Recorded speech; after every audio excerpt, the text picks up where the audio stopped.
Hello, so good morning sir. Tapos na po yung double wax kaya makinis na. So tapos na rin yung pagkabit nung tapos na yung rack and pinion, no, Ray? So ngayon may hinabol lang tayo kasi maselan si Boss Ryan eh. Gusto niya yung likod daw, nakita niya yung shocks palitin. So binili na rin natin ng brand new na shocks sa likod. So okay na yung harap, no?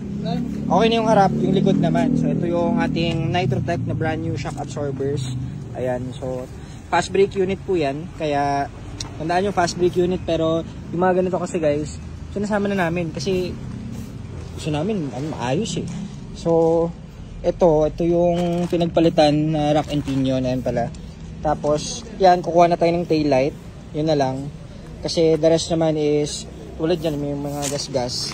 So yan po yung as is, pero yung tail light, yung shock absorbers, yung mga rack and pinion, pinalitan po natin yan, pati yung detail na rin. Para ayun, pogi na yung unit. So mga later pwede nating i-release to at goods to go na. So yun po, thank you and good morning GTA Cars.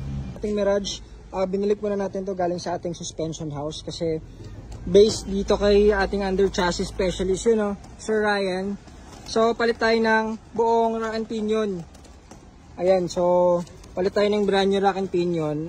Fast brake unit to guys, pero wala kailangan eh. So palit natin rack and pinion, tapos videohan din natin yan syempre. Ayan, ito ang brand new rack and pinion natin. So sealed po yan. So kakabit natin to dito sa ating 2017 na Matic Mirage, tapos yan, papadetail pa natin. So abangan nyo po, at yun ang ating Mirage na for leasing. So thank you.